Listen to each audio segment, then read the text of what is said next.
es identificación y evaluación de aspectos de impactos ambientales. Lo que es la identificación y evaluación de aspectos de impactos ambientales es el procedimiento PE 2.sesma.pr08. Como todos saben, el documento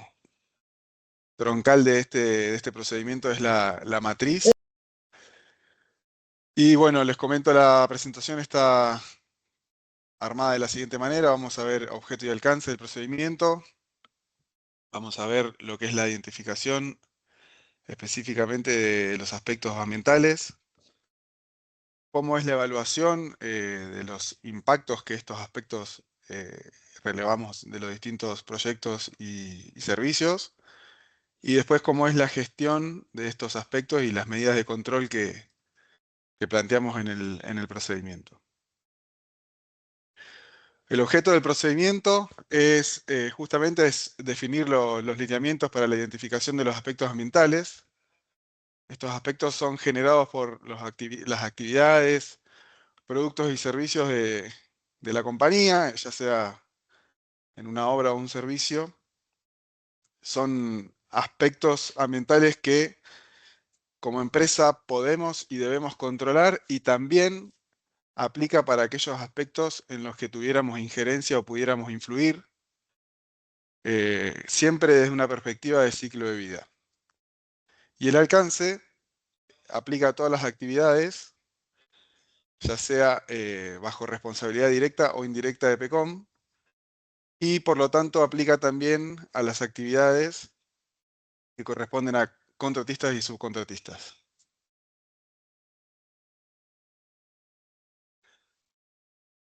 El procedimiento especifica claramente cuáles son las responsabilidades. No viene al caso ahondar en cuestiones, en tecnicismos y perder el tiempo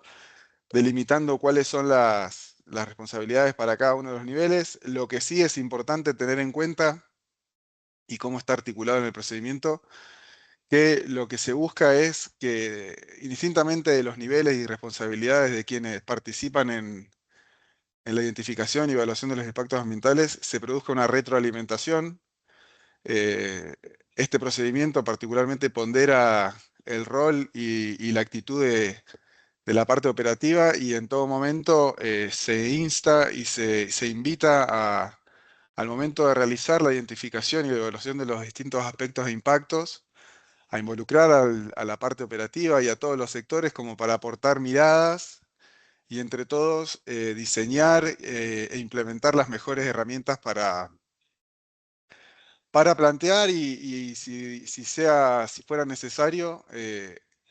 plantear las medidas de control y hacerlo de la mejor manera, a modo de mitigar los impactos negativos que se desprenden de las distintas actividades, y por lo tanto cubrir cada uno de los aspectos de la mejor manera. A continuación, como les decía, vemos que se delimitan bien cuáles son las responsabilidades para cada uno de los niveles. Pero bueno, si vemos en el punto 5.5, que es lo que aplica a todo el personal, eh, básicamente cumplir los lineamientos establecidos en el procedimiento, conocer sin dudas cuáles son los aspectos ambientales que se generan de las actividades, los impactos que estos aspectos generan, y bueno, cuáles son las medidas de control implementadas a nivel compañía, y por lo tanto de qué manera se interviene o se abordan esos aspectos para mitigarlos. Y como decía anteriormente, participar en la confección de la matriz de identificación de aspectos de evaluación de impactos a nivel de todos los niveles, y que sea una participación activa, como les decía, justamente para enriquecer el proceso y plantear medidas que no estén alejadas del operativo, justamente como para entre todos aportar cada uno el valor de su sector y atacar el impacto de la mejor manera. Lo que es la identificación de los aspectos ambientales, se trabaja con esta matriz que podemos ver en pantalla. Esta matriz tiene principalmente tres partes. En una primera instancia se definen todas las tareas que se van a desarrollar en ese proyecto, en ese servicio. Estas tareas están todas analizadas y levantadas en el anexo del procedimiento, de manera que también, de alguna manera, acotar las tareas y no irse por las nubes y lograr una uniformidad de criterios y manejar todos el mismo lenguaje para, al momento de identificar cuáles son las tareas en función del proyecto que se vaya a realizar. A su vez, identificar cuáles son los aspectos que tiene esa tarea asociada y por último, cuál es el impacto ambiental que me genera ese aspecto. Después hay una segunda etapa de la matriz en donde se evalúan cuál es la magnitud de los impactos que vamos a producir con el proyecto o servicio que estemos por desarrollar. Ahí básicamente lo que se hacen es interactuar distintos criterios y ponderar los impactos de tal manera que nos podemos bajar de alguna manera objetiva y podemos cuantificar la significancia del impacto. Y por último, tenemos una etapa de la matriz en donde se plantean distintas medidas de control en función de la significancia inicial que tuvo el impacto relevado y buscamos de esta manera controlar los distintos aspectos que estamos generando con el proyecto o servicio. Por lo tanto, cada matriz va a tener una etapa de identificación de las tareas, de sus aspectos ambientales y los impactos que estos generan. Va a tener una parte también en donde vamos a evaluar los impactos que generamos. Ahí le ponemos directamente, también el procedimiento nos ayuda en este sentido a cuantificar y al momento de hacer la evaluación de los impactos, se especifican también cuáles son los criterios para cada uno de lo que estamos evaluando y el puntaje que se le asigna a cada uno de esos criterios. Y por último, eh, en la parte de medidas de control, también especifica cuáles son los distintos tipos de medidas de control que podemos implementar, qué impacto genera esa medida de control, qué significancia final le termina otorgando ese impacto, y por último, definimos si es un aspecto que está controlado o un aspecto que no esté controlado. Que no esté controlado no significa que no lo podamos hacer, simplemente, y por eso también lo vemos en la matriz, en rojo, es una cuestión que es adrede para que obviamente al momento de analizar a golpe de vista una matriz, podamos identificar cuáles son los aspectos significativos y por lo tanto, e incluso a pesar de aplicar medidas de control, quizá cuáles son los aspectos que no son controlados y que necesariamente me implican eh, un plan de acción, cierto nivel de responsabilidades, que bueno, lo voy a desarrollar un poco más adelante en la presentación. Entonces, básicamente, lo que buscamos con este procedimiento es identificar cuáles son los aspectos generados por el proyecto o servicio, también identificar cuáles son las actividades, las tareas que vamos a desarrollar para este proyecto o servicio. eh, Desde en todo momento del proyecto y servicio, identificar también cuáles son las actividades asociadas, cuáles son los impactos, como decía en un principio también, si en determinado momento implica o necesariamente debe sumarse un subcontratista, cuáles son las actividades que va a desarrollar el subcontratista y cuáles son los impactos y los aspectos ambientales que me va a generar como actividad ese subcontratista, también debo considerarlos en la matriz. Es lo que nos pasa muchas veces cuando nos audita YPF, Total u otra operadora. Como subcontratistas también quieren conocer el grado de conocimiento y de importancia que le damos a los distintos aspectos e impactos que generamos en nuestras actividades. Es el mismo criterio. Y también vamos a evaluar cuál es la interacción con el ambiente de estos aspectos e impactos, todo desde una perspectiva de ciclo de vida. La perspectiva de ciclo de vida lo que básicamente nos plantea es tener justamente consideración del ciclo de vida de la actividad, del impacto que estoy generando y no acotarlo pura y exclusivamente al horizonte del proyecto, porque hay actividades o impactos que muchas veces generan efectos que se sostienen en el tiempo o que su efecto se extiende por sobre la duración del proyecto. Entonces, necesariamente debemos contemplarlo, al menos en la matriz, desde esta perspectiva y, si así lo requiere, plantear medidas quizá a largo plazo o a un plazo superior al de la duración del proyecto. Bueno, como les comentaba, las etapas bajo la perspectiva de vida tienen que ver y los vamos a plasmar en la matriz en función de qué tarea o actividad estemos haciendo y también cómo impacta o en qué impacta en el proyecto al momento de su análisis. Puede ser una etapa de adquisición de materias primas o de extracción, puede ser en una etapa de diseño, de ingeniería, puede ser directamente ya en una etapa de producción o prestación de ese servicio o bien que estamos produciendo, puede estar relacionado al transporte y distribución. Obviamente que el transporte y distribución, ya sea de materias primas, de personal y demás, siempre tienen impactos asociados. Puede estar relacionado con el uso de ese bien, de ese servicio que estoy analizando o que pretendo brindar. Y también, ¿por qué no?, analizando el tratamiento y la disposición final, por esto que les decía, pues quizá en un proyecto voy a generar un residuo que me implica una responsabilidad solidaria por tratarse de un material radioactivo o de un efecto indeseado que extiende el horizonte del proyecto. Bueno, en esa etapa también voy a tener que tener especial atención, lo voy a tener que considerar en la matriz y si es necesario también plantear medidas de control, como les decía, que excedan quizá el horizonte del proyecto o servicio.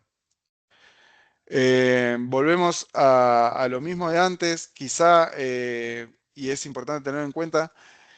que los aspectos ambientales que las contratistas puedan llegar a generar, donde la compañía quizá no tiene responsabilidad directa, pero sí puede ejercer alguna influencia, deben ser incluidos e identificados porque terminamos siendo responsables solidarios, quizá por una acción que realiza un tercero. Por este motivo, es siempre preferible y de manera preventiva tener identificados esos aspectos, incluirlos en la matriz, analizarlos como tal, a no tenerlos directamente identificados y ser responsables por una situación que quizás no tenemos ningún tipo de responsabilidad, pero sí por ser responsables solidarios nos termina afectando de igual manera. Bueno, como les comentaba, para cada aspecto identificado, en lo que es el análisis de estos aspectos, se van a evaluar distintos criterios y dentro de cada criterio distintas situaciones. Puede ser una condición normal de operación, una condición anormal y una condición de emergencia. Obviamente que asignándole distintas condiciones, también eso implica que le voy a estar asignando distinto puntaje y esto me va a determinar el grado de significancia que va a terminar teniendo ese impacto ambiental o ese aspecto. Puede pasar que un aspecto tenga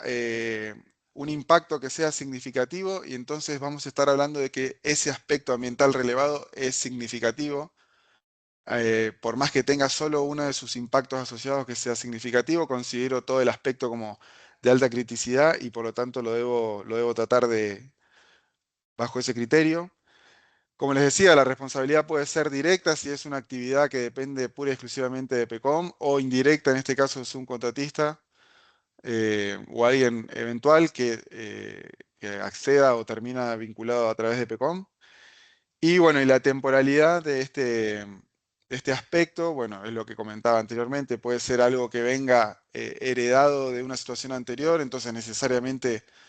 lo debo evaluar y considerar con una temporalidad pasada, puede ser una temporalidad actual. Obviamente que eso es lo más habitual y lo más común, generalmente en proyectos que van a comenzar, o una temporalidad futura si voy a generar un impacto que sé que se va a extender en el tiempo y bueno, lo voy a considerar de esta manera en la matriz. Y después, en lo que es el grado de significancia de ese aspecto o ese impacto que estoy identificando, lo que hace es vincular la probabilidad con la severidad de esa ocurrencia y un coeficiente de localización de impactos, que es básicamente, si es decir, que sucede en instalación propia o instalación del cliente. Cuando hablo de probabilidad, le voy a otorgar probabilidad baja, media, alta o muy alta. Estos son, como les decía, son cuestiones o son criterios que se definen al momento de armar la matriz, y son de alguna manera discutibles. A lo que voy es con discutibles es que nos puede pasar tranquilamente que en una auditoría nos cuestionen o nos pregunten, incluso desde otro servicio, otro sector, por qué otorgamos tal probabilidad de que suceda, y ahí obviamente son situaciones en donde se da un ida y vuelta que es enriquecedor e interesante que suceda, pero sí sepamos que una matriz no es algo que lo hago una vez y ya lo dejo así y queda así y es palabra santa, sino que obviamente tratamos de que sea lo más ordenado posible, pero sí nos da esta instancia de discusión y de análisis o de repensar muchas veces las actividades y bueno, y podemos llegar a cambiar el criterio. Obviamente que previamente consensuado y comunicado a todas las partes. Y después, analizando la severidad, se puede dar una severidad, una intensidad baja, media o alta, una extensión puntual, parcial, extenso. Esto por ahí es más asociado o más gráfico con derrames o contaminación atmosférica por la extensión y lo gráfico que es. Y bueno, y la persistencia también relacionada a la severidad, que bueno, puede ser fugaz, temporal o prolongado. Como les decía, estos distintos criterios o puntuaciones que le vamos dando a los aspectos e impactos